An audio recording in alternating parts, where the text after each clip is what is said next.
जहाँ आमर बन्या परिस्थिति अच्छी 6टा जिले में से विषय रे आपण मानू टिके अवगत करने चाहिए। सर्वप्रथम मु आपण मानक माध्यम रे सब लोकन को जनसाधारण मानू कहवाई चाहिए जे नेक्स्ट 2 दिन जहाँ वर्षार आकलन कराई आईएमडी जरिया रे तो से आसंता काली 15 तारीख रे आमर वेस्टर्न ओडिशार संबलपुर तापरे झारसुगुड़ा तापरे आमर बरगढ़ जिला सोनपुर जिला सुंदरगढ़ जिला ये जिला मानकरे वर्षा हबो केतटा जगह रे हेवी वर्षा भी हो पारे। आउ 16 तारीख रे जो आकलन अच्छी तो 16 तारीख रे वर्षा हबार जो संभावना अच्छी ताकू आउ टिके कोहल कराई माने कम वर्षा हबो। तेणुकरी जो बन्या परिस्थिति अच्छी से निश्चित भाव रे उत्तर इम्प्रूवमेंट हवा को जाऊँगी। यही परिप्रेक्षी रे केतटा नदी रो जो वर्तमान वाटर लेवल अच्छी से विषय रे मु आपन मानू को जणाइबी। आमर बैतरणी जो मेन रिवर जरिया रे आमर भद्रक और जाजपुर जिले में बन्या सदृश परिस्थिति अच्छी। वर्तमान तार आनंदपुर थारे जो 4टा बेले जो लेवल थिला सेटा 39.12 जहाँ कि डेंजर मार्क अच्छी 38.36 किंतु एटा फॉल करूची। आउ सीडब्ल्यूसी रे जो फोरकास्ट करूचंदी एटा आउ वर्तमान 6टा सुद्धा 38 पाखापाखि रहिबार संभावना रही। तेणुक या पर ये जो वाटर लेवल अच्छी यहाँ आउ टिके कमिबो। सिमिलरली आखुआपदारे वर्तमान जो लेवल अच्छी 4टा बेल सेटा 19.76 मीटर अच्छी जोटा कि डेंजर लेवल टू अधिका डेंजर लेवल अच्छी 18.33। आउ यहाँ अनुमान कराउछि कि राति 9टा सुद्धा एटा भी जो पीक अच्छी 19.85 पर्यंत जाई पारे। आउ तापरे सेटा माने खसिबार संभावना रही सीडब्ल्यूसी आकलन अनुजाई। एथरे आमर धामनगर टीहीटी चांदबाली और भंडारी पोखरी ये सब ब्लॉक अफेक्ट होउचंती। जेहेतु आज राति रे पानी रिसीट करिबार संभावना रही तो बेसिकली आसंता काली इवनिंग पर्यंत बन्यार जो परिस्थिति अच्छी सेटा ये सब ब्लॉक रे रहिबो। आउ तापर निश्चित भाव रे पानी आउ रिसीट करिबो आउ बन्या परिस्थिति आउ इम्प्रूव हबो। सिमिलरली आमर सुवर्णरेखा नदी रे जो पोजीशन रही राजघाट रे वर्तमान 3टा बेल जो पोजीशन अच्छी 7.76 मीटर रही जोटा कि डेंजर लेवल जोटा 10.36 तो बहुत कम अच्छी। आउ जहाँ अनुमान कराउछि जे आसंता काली 15 तारीख रे एटा बढ़िबार संभावना रही। आउ गोटे लो फ्लड कंडीशन ये जरिया रे आमर बालासोर जिल्लार भोगराई और बालियापाड़ अंचल रे रहिबो। आज सुवर्णरेखार जो 4टा बेलर जो जमशेदपुर रे जो पोजीशन रही लेवल रही सेटा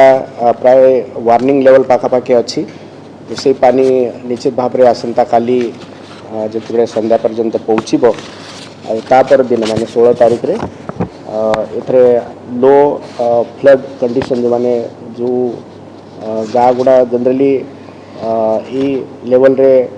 से माने अफेक्ट होउचंती से गाँ आमर ये 2टा ब्लॉक रो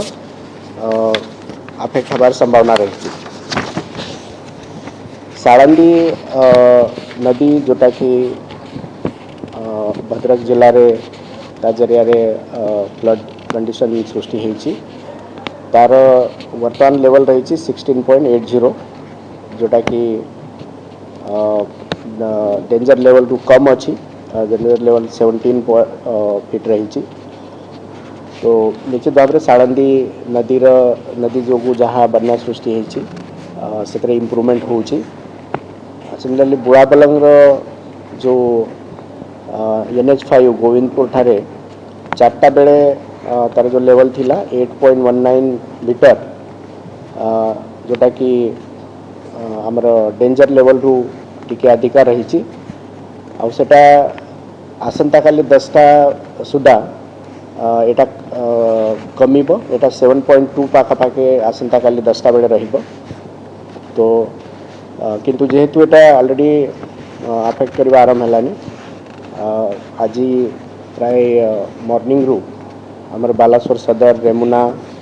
बाहानगा नीलगिरी जो लोअर रिचेस अच्छी यही सब जगार बन्या परिस्थिति सृष्टि होती जड़का जोटा कि आमर लोकल रिवर रही तार वर्तमान लेवल अच्छी 7.30 जोटा कि डेंजर लेवल रु अधिका 6.5 रु किंतु सेटा फॉल करिबा संध्या सुधा एटा कमिबा आरंभ हेलानी आसंता काली मॉर्निंग सुधा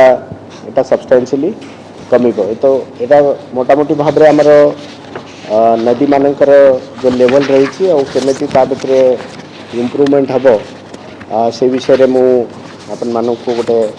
सम्यक धारणा देछि जो अफेक्टेड जिला और ब्लॉक विलेजेस विषय अच्छी तो टोटल आमर 6टा जिला अफेक्ट होती 6टा जिलार 52टी ब्लॉक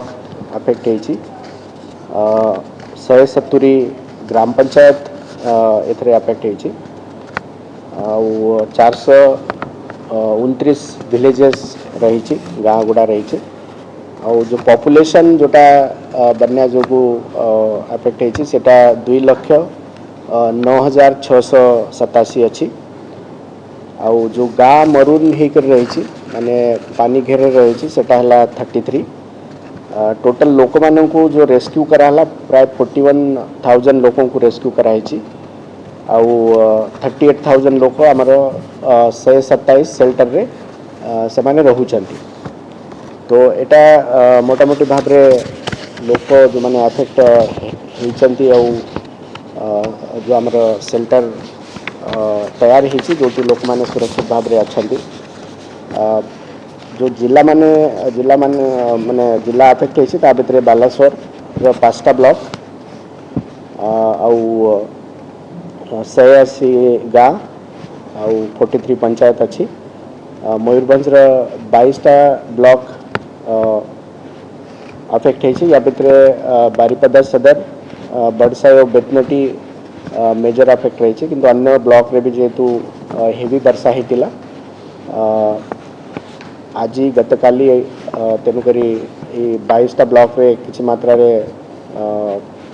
केतटा विलेजेस अफेक्ट होती प्राय 102 विलेज आउ 50टा पंचायत मयूरभंज जिले में अफेक्ट होती भद्रक में सिमिलरली 2टा ब्लॉक 13टा पंचायत आउ 61 गाँ सुंदरगढ़ रे 7टा ब्लॉक 21टा पंचायत आउ 23टा गाँ जाजपुर 3टा ब्लॉक 14टा पंचायत आउ 28टा गाँ अच्छी केउंझर 13टा पंचायत 13टा ब्लॉक 29टा पंचायत आउ 35टा विलेजेस गाँ गुड़ा एटा अफेक्ट होती आमर जो अनुमान को धरिक प्रिपेयर्डनेस होता से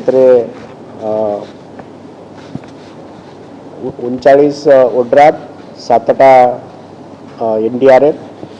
आउ 33टा फायर डिपार्टमेंट टीम डिप्लॉय कराई से माने सबू लोक मान पर्यंत पहुँची करी लोकल प्रशासन आउ कलेक्टर आउ BDO मान तत्वावधान से माने फील्ड इवैक्यूएशन करछंती आमर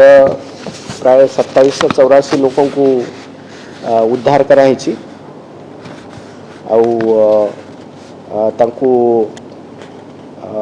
आमर जो 127 सेल्टर्स से जगार जो सेफ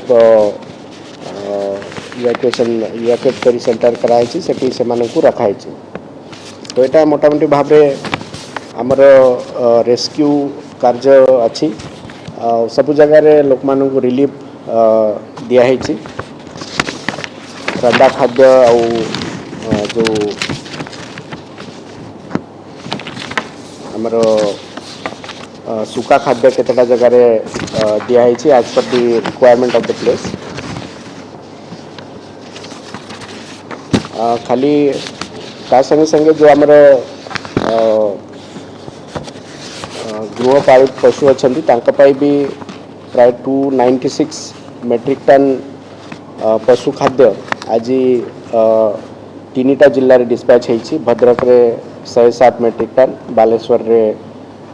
156 मेट्रिक टन और मयूरभंज रे 32 मेट्रिक टन। तो सेटा भी आम आसेस करी ताकू सब जिले में 3टा जिले में पठाइछु। और अन्य जो अफेक्टेड जिला अच्छी से भी गो खाद्य डिस्पैच होची। आम ओवरऑल परिस्थिति उपरे तीक्ष्ण नजर आमर रही। जोटी जो प्रकार सिचुएशन अराइज करुची ताको असेस करी आमर सबू साहाय्य तांग पर्यंत पहुँचाइबा चेष्टा जारी रही। आउ जेमिति मु कहली जे नेक्स्ट 2 दिन जेहेतु वर्षा उत्तर ओडिशा रे प्राय न कहले चले, तो निश्चित भाव में आमर बन्या परिस्थिति रे केतटा जगार आसंता काली आउ सुवर्णरेखा जो इम्पैक्ट रही सेटा निश्चित भाव में 16 तारीख पर्यंत तार प्रभाव देखा आम पाइबा। तो यहाँ है मोटामोटी भाव में आज बन्यार जो परिस्थिति 6टा जिला।